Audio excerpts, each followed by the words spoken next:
ಇನ್ನು 30 ವರ್ಷದ ಹಿಂದೆ RR ನಗರ ಏನು ಸೃಷ್ಟಿಯಾಗಕ್ಕೂ ಮುನ್ನ ಇದು ಒಂದ್ ರೀತಿ ಬೆಂಗಳೂರಿಂದ ಹೊರಭಾಗದಲ್ಲಿ ಇದ್ದಂತಹ ಜಾಗ. ಈಗ ನೋಡಿದ್ರೆ ಸೆಂಟ್ರಲ್ ಪ್ಲೇಸ್ ತರ ಆಗೋಗಿದೆ. ಆಗ ಹೇಗಿತ್ತು ಈ ಜಾಗ ಸರ್? ಇದು ಹೆಚ್ಚು ಕಡಿಮೆ ಕಾಡು ಥರ ಇತ್ತು. ಕಾಡು ಅಂತಂದರೆ ಯಾರು ಜನಗಳು ಇರ್ತಿರಲಿಲ್ಲ. ಮೇಯ್ನ್ ಮೈಸೂರು ರೋಡ್ಗೂ ಇಲ್ಲಿಗೂ ಸುಮಾರು ಒಂದು 3 ಕಿಲೋಮೀಟ್ರ್ ದೂರದಲ್ಲಿ ಒಬ್ಬರು ಓಡಾಡ್ತಾ ಇರಲಿಲ್ಲ. ಅಂಥ ಒಂದು ಪ್ರದೇಶ ಇದು. ಒಂಥರ ಕಾಡು ಥರ ಹಳ್ಳ ಕೊಳ್ಳ ಬೆಟ್ಟ ಗುಡ್ಡ ಆ ಥರ ಇದ್ದಂಥ ಒಂದು ಪ್ರದೇಶ ಇದು. ಇದು ಬಡಾವಣೆ ಮಾಡೋಕ್ಕೆ ಯೋಗ್ಯನೇ ಅಲ್ಲ ಇದು. ಅಂಥ ಒಂದು ಸ್ಥಳ ಇದು. ಒಟ್ಟಿನಲ್ಲಿ ಅದು ಜಮೀನು ಸ್ವಲ್ಪ ಕಡಿಮೆ ಬೆಲೆಗೆ ಸಿಗುತ್ತೆ, ಸರ್ಕಾರದ ಭೂ ಸ್ವಾಧೀನ ಆಗುತ್ತೆ ಅಂತ ಹೇಳ್ಬಿಟ್ಟು ನಮ್ಮ ಪೂರ್ವಿಕರು ಅದನ್ನು ಆಯ್ಕೆ ಮಾಡಿದರು. ಅದು ನಮ್ಮ ಭಾಗಕ್ಕೆ ಬಂತು. ನಾನು ಕೆಲಸ ಮಾಡಬೇಕಾದ ಒಂದು ಅವಕಾಶ ನನಗೆ ಸಿಕ್ತು ಅಷ್ಟೇ. ಸರ್, ಯಾವ ರೀತಿಯ ಒಂದು ಟಾಕ್ ಕ್ರಿಯೇಟ್ ಆಗಿದೆ ಅಂತ ಹೇಳಿದ್ರೆ, ಇತ್ತೀಚೆಗೆ ಒಬ್ರು ಸ್ನೇಹಿತರು ಹೇಳ್ತಿದ್ರು, ಇದನ್ನ ಕುಬೇರ ಮೂಲೆ ಅಂತ ಕರೆಯಲಾಗುತ್ತೆ, ಬೆಂಗಳೂರಿನ ಕುಬೇರ ಮೂಲೆ RR ನಗರ ಅಂತ. ಏನೋ ಒಂದು ಲಾಸ್ ಆಗಿದೆ ಅಂತ ಅವ್ರು ಯಾರ ಹತ್ರನೋ ಕೇಳಕ್ ಹೋದಾಗ ಅವ್ರು ಹೇಳದ್ರಂತೆ, ಅಭಿವೃದ್ಧಿ ಹೊಂದಬೇಕು ಅಂದ್ರೆ ಬೆಂಗಳೂರಿನಲ್ಲಿ ನೀವು RR ನಗರದಲ್ಲಿ ನೆಲೆಸ್ಬೇಕು ನೋಡಿ. ಅದಕ್ಕೇನೆ ಎಲ್ಲಾ ಸೆಲೆಬ್ರಿಟೀಸು, ಕಲಾವಿದ್ರು, ಎಲ್ಲಾ ಕ್ಷೇತ್ರ ಗಣ್ಯಮಾನ್ಯರನ್ನ ಕಾಣ್ಬೋದು. ಈಗ ಎಲ್ಲಿ ಪ್ರಸ್ತುತ ಅಂದ್ರೆ ಅದು RR ನಗರಲ್ಲಿ ಅಂತ ಹೇಳ್ತಾರೆ. ಸೊ ಏನ್ ಸ್ಪೆಷಾಲಿಟಿ ಸರ್ RR ನಗರದ್ದು ನೀವು ಕಂಡಂತೆ? ಇದು ಕುಬೇರ ಮೂಲೆ ಅಂತ ಹೇಳ್ತಾರೆ, ನಂಬರ್ 1. ನಂಬರ್ 2, ರಾಜರಾಜೇಶ್ವರಿ ದೇವಿಯ ಒಂದು ಆಶೀರ್ವಾದ ಸಂಪೂರ್ಣವಾಗಿದೆ. ಜಾಗೃತ ಸ್ಥಳ ಭಾಳ ಇದೆ. ಅದು ಒಂದು ದೊಡ್ಡ ವಿಶೇಷ ಅಂತ ಹೇಳ್ಬೋದು. ಅದರಿಂದ ಈ ವಿಶೇಷನ ಒಂದು ಕಡೆಗಿದ್ರು ಈ RR ನಗರ ಭಾಳ ಚೆನ್ನಾಗಿದೆ ಅನ್ನೋಕ್ಕೆ ಕಾರಣ ಏನು ಅಂತ ಹೇಳಿದ್ರೆ, ಇಲ್ಲಿ ಭಾಳ ವ್ಯವಸ್ಥಿತವಾದ ಒಂದು ಬಡಾವಣೆ ಇದು. ಅಂದರೆ ನಿಮಗೆ ಇವಾಗ ಮಳೆ ಬಂದರೆ 5 ರಿಂದ 10 ನಿಮಿಷದ ಒಳಗಡೆಗೆ ನೀವು ಬಂದು ಹೊರಗಡೆ ನೋಡಿದ್ರೆ ಮಳೆ ಬಂದಿದೆಯಾ ಅನ್ನೋ ಒಂದು ಆಶ್ಚರ್ಯ ಉಂಟು ಮಾಡ್ತದೆ.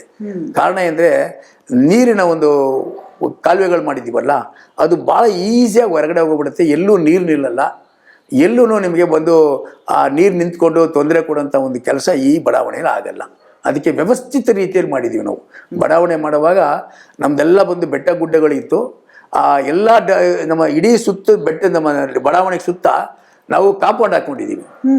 ಕಾಂಪೌಂಡ್ ಹಾಕ್ಕೊಂಡಿದ್ದರೆ ರೋಡಿನ ಕಾಂಪೌಂಡಿಗೆ ಇಡೀ ಬಡಾವಣೆಗೆ ಹಾಕಿದ್ದೀವಿ. ಒಂದು ಕಡೆಗೆ ಬೆಟ್ಟ ಕಾಂಪೌಂಡ್ ಇದೆ, ಒಂದು ಕಡೆಗೆ ಬಂದು ಉತ್ತರಕ್ಕೆ ಬಂದು ದೊಡ್ಡ ಕಾಂಪೌಂಡ್ ಹಾಕ್ಕೊಂಡಿದ್ದೀವಿ. ಅದು ಬಂದು ನಿಮಗೆ ಗೋಡೆ ಬಂದು 3 ಅಡಿ ಅಗಲ ಇಟ್ಟು ಸುಮಾರು ಒಂದು 10 ಅಡಿಗೆ ಕಾಂಪೌಂಡ್ ಹಾಕಿದ್ದೀವಿ. ಹೊರಗಡೆ ನೀರು ಒಳಗೆ ಬರಬಾರ್ದು. ಈಗ ಅದೇ ಥರ ಬಂದು ದಕ್ಷಿಣದಲ್ಲೂ ಅದೇ ಥರ ಹಾಕಿದ್ದೀವಿ.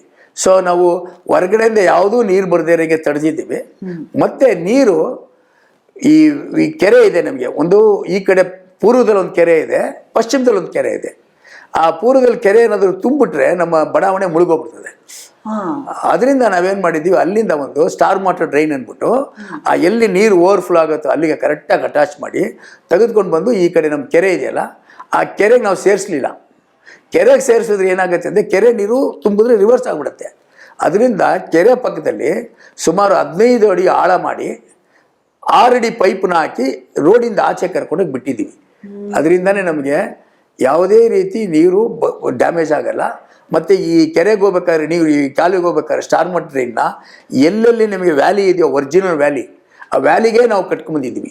ಅದರಿಂದ ನಮಗೆ ನೀರಿನ ಡ್ಯಾಮೇಜು ಇಲ್ಲ. ನಂಬರ್ 1. ನಮ್ಮದು ಈ ವಾಟರ್ ಟ್ಯಾಂಕ್ ಇದೆ ನೋಡಿ, ಅದು ವಾಟರ್ ಟ್ಯಾಂಕ್ ಬಂದು 2 ಚಾನಲ್ ಮಾಡಿ ಚೇಂಬರ್ ಮಾಡಿದ್ದೀವಿ. ಒಂದು ಬೋರ್ವೆಲ್ಗೆ, ಒಂದು ಕಾವೇರಿ ವಾಟರ್ಗೆ ಅಂತ. ಅವಾಗ ಕಾವೇರಿ ವಾಟರ್ ಇಲ್ಲ ನಮಗೆ ಇದ್ದಿದ್ದು ಬರೀ ಬೋರ್ವೆಲ್ ವಾಟ್ರು. ಮುಂದಕ್ಕೆ ನಮಗೆ ಕಾವೇರಿ ವಾಟರ್ ಬರ್ಬೋದು ಅಂತ ಒಂದು ನಂಬಿಕೆ ಮೇಲೆ ಅದಕ್ಕೆ 2 ಚೇಂಬರ್ ಮಾಡಿದ್ದೀವಿ. ಒಂದು ಚೇಂಬರ್ಲಿ ಕಾವೇರಿ ಶೇಖರಣೆ ಮಾಡ್ತೀವಿ. ಯಾಕಂದರೆ ನೀರನ್ನ ಮಿಕ್ಸ್ ಮಾಡಿದ್ರೆ ಕಲುಷಿತ ಆದರೆ ಸ್ವಲ್ಪ ಇನ್ಫೆಕ್ಷನ್ ಆಗಿಬಿಡುತ್ತೆ. ಅದರಿಂದ ನಾವು ಬೋರ್ವೆಲ್ ವಾಟರ್ ಸಪ್ರೇಟು, ಕಾವೇರಿ ನೀರೇ ಸಪ್ರೇಟ್ ಮಾಡಿ ಅದನ್ನು ತಂದು ನೀವು ಸಪ್ರೇಟ್ ಮಾಡಿದ್ದೀವಿ. ಅದು ಒಂದು ವಿಶೇಷತೆ. ಎಲ್ಲದಕ್ಕಿಂತ ವಿಶೇಷ RR ನಗರ ಏನು ಅಂತ ಹೇಳಿದ್ರೆ, ಈ ವರ್ಕ್ ಇದೆಯಲ್ಲ, ವರ್ಕ್ ಕೆಲಸ ಮಾಡೋದು ನಾವು ಕಾರ್ಮಿಕರಿಗಾಗಿ ನಮ್ಮ ದುಡ್ಡೇ ಹಾಕಿ ನಾವೇ ಮಾಡ್ತಾ ಇದ್ದೀವಿ. ನಮಗೆ ಎಷ್ಟು ಕಡಿಮೆ ಆಗಬೇಕು ಅಷ್ಟು ಕಡಿಮೆ ಆಗಬೇಕು ಬೆಲೆ.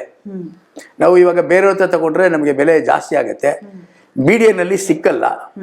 ಇನ್ನು ನೆಕ್ಸ್ಟ್ ನಮ್ಮ ಎಂಪ್ಲಾಯೀಸ್ಗಳಿಗೆ ಹೆಂಗೆ ಸೈಟ್ ಕೊಡೋದು ಅನ್ನೋದು ಯೋಚನೆ ದೊಡ್ಡ ವಿಷಯ. ಆಗೆಲ್ಲ ಎಂಪ್ಲಾಯೀಸಿಗೆ ಎಷ್ಟು ಮಾಮೂಲಿ ಅಂದ್ರೆ ಇದು ಮಧ್ಯಮ ವರ್ಗದವ್ರನ್ನೇ ಕಾನ್ಸಂಟ್ರೇಟ್ ಮಾಡಿರುವಂತ ಲೇಔಟ್ ಅಲ್ಲ ಸರ್? ಸೊ ಎಷ್ಟು ಬರ್ತಿತ್ತು ಸಂಬಳ ಅವಾಗ?